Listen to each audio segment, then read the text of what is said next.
After months of recruiting ups, recruiting downs, early signing day finally rolls around, and Michigan State has a pretty good day. All things considered, we're going to talk about that, the coaching staff, the players. Hey, we even got some transfers in the mix. Oh, yeah, it's going to be a fun early signing day recap show. Let's get it.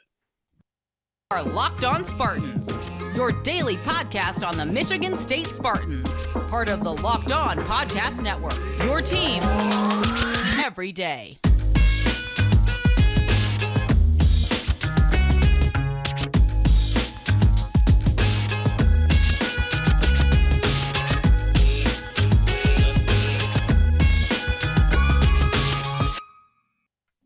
Good afternoon, good evening, good morning, good whenever you are listening to this. Thank you so much for giving us a listen here at Locked On Spartans. I'm your host, Matt Sheehan, and yes, we do this 5 days a week here on the Locked On Spartans program. We're going to be talking early signing day. Yes, because, well, that's just the talk of the town. Michigan State, pretty solid day today. Before getting to any of that, hey, please rate, review, and subscribe to this here podcast or YouTube channel. Any way you consume this media, thanks a lot for doing so.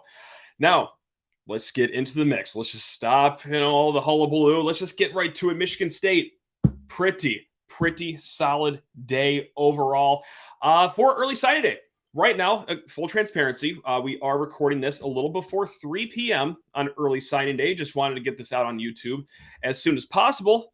First reason why. And then second reason why we're doing this before 3 p.m. is because there was no drama today for Michigan State, really. They got all their letters of intent sent to them very early before Mel Tucker's 2 p.m. press conference. And kind of for the second year in a row, there was no drama, which I kind of like this. It's not going to last forever. It's not going to be like this every single year. But hey, we're gonna enjoy the calmness for here just right now. So Michigan State, the recruiting sites have them all over the place, like 24/7 Sports has Michigan State right now as the 23rd ranked class in the country. On3 has Michigan State as high as 21 in the country. And then Rivals has Michigan State as 42 in the country. Michigan State right now, 9 4-star commitments. That ties the program record that they had in 2016 with most 4 stars in a single class. At Mel Tucker's press conference, he talked right off the bat about how this is a national class. And boy, howdy, Mel Tucker's not kidding about that. 15 kids have signed to the 2023 class. And of those 15 kids, we have 10 states represented. We have 3 from Michigan, 2 from Florida, 2 from Texas, 2 from California. We have Oklahoma in the mix, Iowa, Alabama, Oregon, Georgia, and Virginia. And what I love the most about this class, yes, hey, top 25 is good, but some might say, oh, I wanted top 15. I wanted really good position groups. Well, you got good position groups within this top 25 rated class. And I love the position groups that they focused on. We're talking trenches, and we're talking trenches here. And that is how you win football games. How many times this year do we see Michigan State just have a disadvantage on the front lines? Or if you want to take it big picture, how did Georgia win a national title last year and make it look really easy? By bulking up on the defensive line, the offensive line. And hey, you know what? This last year, let's be honest, a lot of things did not go Michigan State's way, right? Whether it was in their control, just playing the field, out of their control, a lot of injuries. But you know what? There was something that happened in this last year that did go great for Michigan State, something entirely in their control. And let's start talking about the coaching staff on the defensive side of the ball here. We're talking Brandon Jordan. We're talking Marco Coleman. We're talking Kevin Vickerson. What a trio of coaches to have leading a defensive line unit who brought in Andrew DePape, Jalen Thompson, and yes, of course, the gem of this class, By Job, the first top 100 rated recruit in the Mel Tucker era. And also, By Job is the 18th highest rated recruit in the recruiting rankings era as well. So with those 3 kids, all 4 stars, and not just 4 stars, but all rated in the top 250, MSU is just one of 10 teams in the nation to have 3 defensive line commits all ranked inside of the top 250. Even sweeter than that, Michigan State is the only Big Ten school to have 3 defensive line commits all ranked inside the top 250. No doubt about it. There is no mystery why that happens. It's because you have Brandon Jordan, the guy that works with NFL All-Pro guys. It's because you have guys with experience like Marco Coleman, Kevin Vickerson in the fold as well. And what a haul that is for the high school recruits. But we're still not done talking about defensive line because, whoo boy, Michigan State got themselves a massive transfer, literally and figuratively. We've talked about this kid, Tunmise Adeleye. And I'm very sorry if I mispronunciated that name. I'm getting closer and closer. Tunmise Adeleye. That's right. You guys already know who he is. The former top 40 recruit, played his first 2 seasons at Texas A&M, redshirted the first year, only played 2 games last year before injury. Number 7 rated transfer on Rivals. 24/7 Sports had him rated as the number 19 rated transfer. Any way you slice it, dynamite kid who had everyone after him. We're talking Miami, USC was after him, Oklahoma in the mix. And, well, in the end, he picks Brandon Jordan. He picks Michigan State. And Michigan State gets a kid that can play a little bit of inside for the defensive line. He could play some edge rusher, if you will, if you really want to. I mean, the kid's athletic enough to bounce him back to linebacker. I don't suspect that will necessarily be the case, but this kid's an overall freak athlete. You're not rated in the top 40 in the country for your class for no reason at all. And after saying goodbye to the Aggies, well, come get some real coaching with Brandon Jordan, Marco Coleman, Kevin Vickerson, and welcome to East Lansing, Mr. Adeleye. So we're not done talking about trenches yet. We're just going to flip sides of the ball here because Michigan State, they inked on signing day Cole Dellinger, Stanton Rommel, and then Keyshawn Blackstock. Yes, he was the junior college transfer we talked up and down about not too long ago. And Michigan State beats out Tennessee, Oklahoma, Oregon, and USC for his services. Yes, everyone was after Keyshawn Blackstock. Why? Well, it's because he was the number 1 rated junior college offensive line prospect in the country. Instant impact guy. We're talking a guy that was a junior college All-American last year, and he's also versatile as well. He can play outside. Like last year at Coffeyville, he played left tackle. He might be competing for the starting right tackle spot for Michigan State this year. Yes, he can get bounced inside, but look, inside is pretty well off with J.D. Duplain, Nick Samak, Gino Vandenmark. So we'll see if there's going to be competition for Brandon Baldwin on left tackle or Spencer Brown on right tackle. Regardless, totally 100% expect Blackstock to be a day 1 starter once the fall rolls around. So Keyshawn Blackstock, Stanton Rommel, Cole Dellinger. And hey, you remember that stat I just read off about Michigan State having 3 top 250 kids that are defensive linemen? Well, I got a fun one for offensive line as well. Michigan State is just one of 10 programs to have at least 3 4-star offensive linemen in its class. Yes, there are 10 programs in the country that had 3 4-star offensive linemen come in. Michigan State is one of those programs. Just in the Big Ten, Ohio State also had 3 as well, and Michigan had 3 as well. So looking pretty good there. And of course, Michigan State also tacked on some other 4-stars as well. We'll go through them really quick before talking about more transfers. There's 3 stars in the next segment.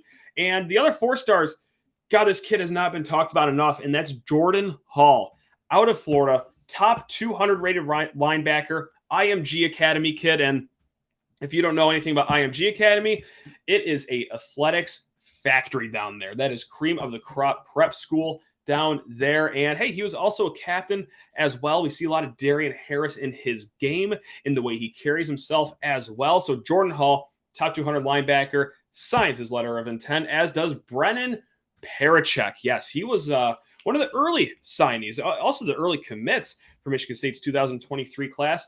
4-star tight end from Dexter, Michigan, 6'6" pass catching tight end. And honestly, I can see this kid being a contributor day 1 in East Lansing. Maybe the blocking will have to use some work, but if not for nothing else, kid can clearly catch a ball immediately. And so, hey, send him on a few routes. He's 6'6", massive target. That's an awesome pickup for Michigan State. Sam Levitt, talked about him very recently. Actually, I'll borrow something that John Garcia Jr. of Sports Illustrated said yesterday when talking about Sam Levitt, the quarterback from Oregon. He compared him to Baker Mayfield. He's got a little bit of electricity in his feet. He's not like a truly bona fide dual threat quarterback, but he can get some dancing done outside the pocket, extend plays, throw off platforms. So yeah, Sam Leavitt, that's the second year in a row that Michigan State brings in a 4-star quarterback. And last but not least, depending on what recruiting site you look at, Chance Rucker is either a 3-star or a 4-star. Nonetheless, I genuinely think he could be a day one guy as well. 4-star cornerback out of Texas. We all know the cornerback room can always use help. And hey, Chance Rucker, maybe he has a Josiah Scott year where he's just instant impact day one. So if you think we're done talking about signing day yet, you're out of your mind. We just got to take a quick little break here and talk about LinkedIn jobs. That's right. Hey, you already know what LinkedIn is. It's a great place to find a job, but did you also know it's a great place to hire people from? These days, every new potential hire can feel like a high-stakes wager for your small business. You want to be 100% certain that you have the best access to the best qualified candidates available, and that's why you have to check out LinkedIn Jobs. LinkedIn Jobs helps you find the right people for your team faster and for free. So just add your job to your profile, add the purple hashtag hiring frame to your LinkedIn profile to spread the word that you are hiring. Simple tools like screening questions make it easy to focus on candidates with just the right skills and experience so that you can quickly prioritize who you'd like to interview and hire. That's why small businesses rate LinkedIn Jobs number one in delivering quality hires versus leading competitors. So what are you waiting for? LinkedIn Jobs helps you find the qualified candidates you want to talk to faster. So post your job for free at linkedin.com/lockedoncollege. That's linkedin.com/lockedoncollege to post your job for free. Terms and conditions apply. Now let's get back into the mix here for signing day. Early signing day, I should say. Even though 80% of the dust is settled, we will call it early signing day because that's the official name. Now, Tuesday night, we had some exciting news, and let's go down to the 3 stars of this class. And one of them, the newest one, Jalen Smith, 3-star wide receiver out of Texas. He picked Michigan State over Minnesota, Vanderbilt, Memphis late on Tuesday. 6'2" receiver out of the Houston area, and we're talking about a fast guy. You watch his highlight tape, and he seems to be running 2 times the speed of everyone around him. And also, a lot of contested catches in his highlight tape as well. And this is something I'm going to borrow from a conversation that I had with Will Hunter.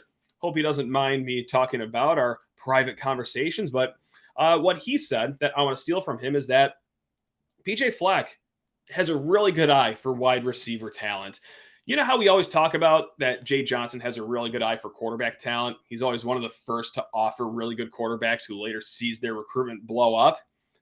PJ Fleck has kind of had a knack for that with wide receiving recruiting, and they got on Jalen early.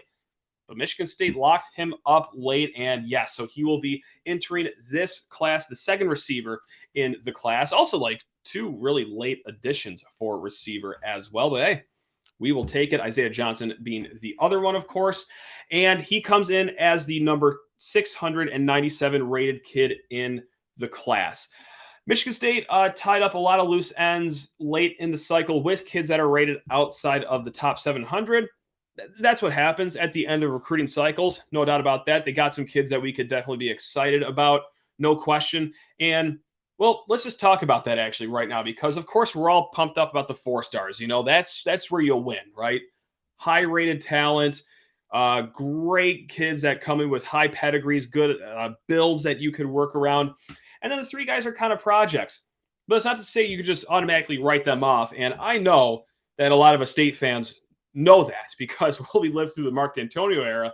That's kind of where they made their hay in 2010 to 2015. Basically, was these 3 stars that were diamonds in the rough. But just to give some examples to reiterate how important kids outside the top 700 can be, let's go through some names that we already know, kids that were rated outside the top 700 when they came to Michigan State. Guys like, well, Tyrell Henry.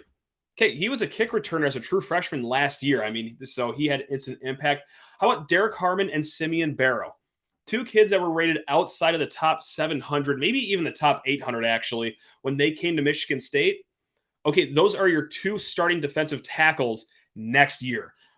Not too shabby of a track record for those guys. Guys like Cal Halliday, rated well outside of the top 700. Jeff Petrowski, also outside of the top 700. J.D. Duplain, Maverick Hansen. So, yes, you can get contributors outside the top 700. Sometimes it might just, take 2-3 years before you see them on the field contributing, or okay, maybe they just have an instant impact like Cal Halliday, for example, Tyrell Henry, for example. And who could it be in this year's class? If there's a day one contributor amongst those 3 stars, who could it be if I could put it down to one person? And it might be the boring answer. It's going to be the name you've heard a lot on this program in the last few days if you've listened, and that is Jalen Barberin. Talked up and down about him yesterday with John Garcia, and certified speed demon in this Jalen Barberin gentleman right here. He's a running back, wide receiver, kickoff returner, punt returner. Honestly, he's get the ball in this kid's hands and just watch him fly down the field.